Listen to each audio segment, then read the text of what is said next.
పర్ఫెక్ట్గా పెంటలో కలుపుకొని బెల్ల నీళ్ళతో కలిసి దాన్ని వృద్ధి చేసి దుక్కిలో చల్లడం జరిగింది. ఎకరానికి 10 ప్యాకెట్లతోటి అది బాగానే ఉంది మేడం. అయినా కూడా వేరుకుళ్ళు వస్తుందండి. అయినా కూడా ఇప్పుడు మా తోటలో వేరుకుళ్ళు ఉంది, క్లియర్గా అక్కడక్కడ ఉంది, అయినా కంట్రోల్ చేయలేకపోతున్నాం. పురుగు ఉధృతి కూడా ఘోరంగా ఉంది. నల్ల తామర ఇంతకుముందు నాకు అవకాశం ఇవ్వలేదు. ఇప్పుడు మా తోటలో చూసినట్టయితే పురుగు ఉంది మేడం, పురుగు ఉంది, నల్ల తామర ఉంది, పెట్టుబడి బాగా అవుతుంది, అయినా రోగాలు తట్టుకోలేదు. మొన్నటి వర్షాలకి ఇంకా ఘోరం అయిపోయింది తోట పరిస్థితి. అసలు పెట్టుబడి వచ్చే పరిస్థితి కూడా లేదు. అదొకటి మేడం. సరే, ఇప్పుడు ఇవాళ రైతు అవగాహన ఓన్లీ కాయ వేరేటప్పుడు ఎలాంటి జాగ్రత్తలు తీసుకోవాలి అన్నారు కదా మేడం. ఇప్పుడు మీరు అన్న ఇసుక ఇక్కడ ఉండదు. ఇక్కడ ఉన్న రైతులు మేడం వాస్తవానికి అందరు మార్కెట్ తీసుకోబోతారు, ఇసుక మీద ఆరబెట్టాలి అంటున్నారు. ఆ ఫెసిలిటీ ఉండదు మనకు, ఓన్లీ నేల మీదనే ఆరబెట్టుకోవాల్సి ఉంటుంది మేడం. నా ఒక అభిప్రాయం చెప్తున్నా మేడం. ఇంతకుముందు మనకు శిల్పాలిన్ షీట్స్ అని సబ్సిడీలో ఇచ్చేది. దాని మీద ఇప్పుడు మాకు గచ్చు అంటే ఇప్పుడు వేసుకోలేము. ఇప్పుడున్న పంటకు మాత్రం కొంచెం మెరుగ్గా తీయాలంటే మాత్రం శిల్పాలిన్ షీట్స్ ఏమైనా సబ్సిడీలో ఇస్తే కనుక కొంచెం కోతకు వచ్చేటువంటి కాయకు డ్యామేజ్ కాకుండా కొంత రైతులు కాపాడుకోవడానికి ఉంటుంది మేడం. శిల్పాలిన్ షీట్స్ అని ఆ పరదాల మీద పంట వేరినటువంటి మిర్చి కాయలను దాని మీద ఆరబెట్టడం వల్ల క్వాలిటీ అనేది దెబ్బతినదు మేడం. అట్లా ఒకటి సహాయకారిగా ఉంటుంది. అదొకటి అవకాశం ఉంటే రైతులకు అదొకటి కల్పించండి మేడం. ఇంకొకటి ఇంతకుముందు ఇచ్చేది మేడం, మాకు శిల్పాలిన్ షీట్స్ ఇచ్చేది మేడం. మేడం ఇప్పుడు మా దగ్గర మొత్తం భూమి మీదనే డోజర్ తోటి సాఫ్ చేసుకుని వేయడమే. వర్షం వస్తే ఘోరంగా ఉంటుంది మేడం మా పరిస్థితి, రైతుల పరిస్థితి. ఇప్పుడు మొన్న ఏరిళ్ళు, ఇప్పుడు దగ్గర 2-3 రైతులు ఉన్నారు మేడం ఇక్కడ. రాయేష్ అనే రైతు ఏరిళ్ళు ఎంత గోస అంటే వానకు పరద వేయడం వల్ల కాయ మొత్తం డ్యామేజ్ అవుతుంది, ఫంగస్ వచ్చి డ్యామేజ్ అవుతుంది. దానికి కూడా రైతులకు ఆదుకోవాలి. ఇంకొకటి మేడం, మార్కెటింగ్ శాఖ వాళ్ళు ఇక్కడ ఉన్నారు పర్ఫెక్ట్గా, రైతులు కూడా ఉన్నారు.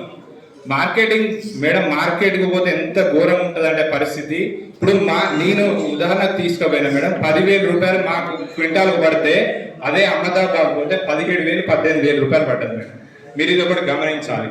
ఇంకొకటి, ఇప్పుడు దాన్ని ఏమంటారు, నెంబర్ 1 కాయకు ఒక రేటు పెడతారు మేడం, 20,000 పెడతారు.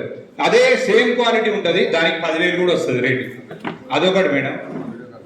మార్కెట్ వాళ్ళు కూడా కొంచెం కనికరించండి. ఈసారి ఘోరం అంటే ఘోరం, పంటల పరిస్థితి ఘోరంగా ఉందండి, పెట్టుబడి కూడా రావట్లేదు. మ్యాక్సిమం మీకు తోచినంత సాయం రైతుకు గిట్టుబాటు ధర వచ్చే విధంగా చూడండి సార్. సిండికేట్ అయ్యి అంటే మేము మామూలుగా మాట్లాడుతున్నా అండి రైతు పరంగా. మార్కెట్ పోతే ఇక్కడ ఉండదు మేడం, వాళ్ళ చేతులు ఉంటుంది. అతను చెప్పిందే వేదం అని చెప్పేసి కోల్డ్లా ఏం చేస్తాం.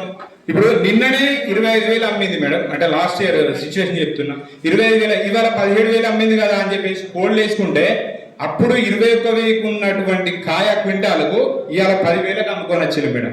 రైతు పరిస్థితి చూడండి.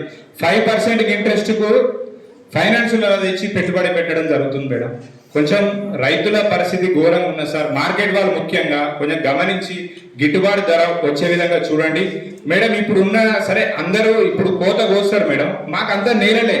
ఇప్పుడు ఆ డ్రైయర్స్ లేవు, పంటను ఆరబెట్టుకోవడానికి డ్రైయర్స్ లేవు, ఇసుక నేలలు లేవు, ఓన్లీ మట్టి నేలలే. కాబట్టి మీకు ఇప్పుడు మీరు మాట్లాడుతున్నారు ఆ జల్లెడ ఇసుక అన్ని ఇప్పుడు మనకు మీరు చేస్తున్నారు కదా, ఎలా మరి ట్రై చేస్తున్నారు? నేల మీద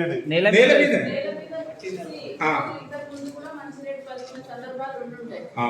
సో అదేదో బుక్లో వచ్చిందైతే ఉండదు కదా. మనము ఎన్నో ఏళ్ల నుంచి, కొన్ని వందల సంవత్సరాల నుంచి ఇది సాగు చేస్తున్నాం. ఈ రోజు వచ్చేసి వీళ్ళు సైంటిస్టులు వచ్చేసి జాలి పెట్టి ఎండబెట్టాలి ఇవన్నీ వీళ్ళు ఇప్పుడు చెప్తున్నారు. ఒకప్పుడు ఎలా చేసాము అంటే మేడం లాస్ట్ ఇయర్ సరే వెదర్ అనుకూలించాలి మేడం. మనకు కాయ కోసేటప్పుడు ఇప్పుడు నిన్న ఒక రైతు ఏనాడు మేడం, మొన్నటి వరకు ఎండ బాగా కొట్టింది, ఒక రోజే మబ్బు వచ్చింది, వర్షం పడ్డది. ఏం చేయాలి మేడం? చేతిలో ఉన్నది అదే మేడం, శిల్పాలిన్ షీట్లు ఉంటే అవి ఇస్తే కానీ లేదా ఈ జల్లెడ ఇవన్నీ కూడా ఇప్పుడు ఎవరో చెప్తే మనం మాట్లాడుతున్నాం. ఈ ఊర్లో అసలు అగ్రికల్చర్ డిపార్ట్మెంట్ వాళ్ళు రాలేదు, హార్టికల్చర్ వాళ్ళు రాలేదు, అప్పుడు కూడా మన పూర్వీకులు ఇక్కడ మిర్చి పండించి ఉంటారు. అవును మేడం.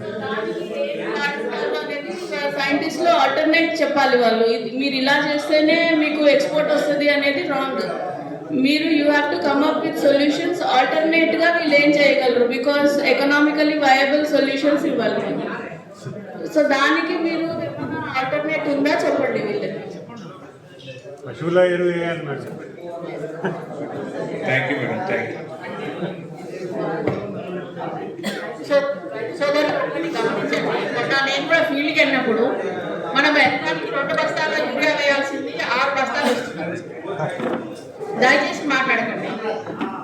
6 బస్తాలు యూరియా వేయడం వల్ల చెట్టు బాగా మెత్తగా అవుతుంది, పురుగు అటాక్ తింటే ఎలా ఉంటుంది, అన్ని కలిపి తింటే ఎలా ఉంటుంది. మనం ఆరోగ్యంగా ఉండాలంటే అన్ని రకాల పోషకాలు మనకు అందాలి. చెట్టు కూడా ఆరోగ్యంగా ఉండాలంటే అన్ని రకాల పోషకాలు అందాలి. దానికి ఇదివరకు మీరు ఫార్ములా 4 కొట్టేది, ఇంకా ఐరన్ ఈడిటిఐ కొట్టేది, జింక్ ఈడిటిఐ వేసేది, మల్టీకేఐ కొట్టేది. ఇప్పుడు అవి ఎప్పి కొట్టట్లేదు, ఒక్క యూరియా ఒక్కటే వేస్తున్నారు. సో అలా వేయకుండా అన్ని రకాల ఎరువులు వేసినట్లయితే, ఇంకొకటి మీరు కోడి ఎరువు కానీ లేకపోతే పశువుల పెంట కంపల్సరీ వేసేవాళ్ళు, జన్ము వేసేవాళ్ళు, ఇవన్నీ తగ్గిపోయింది.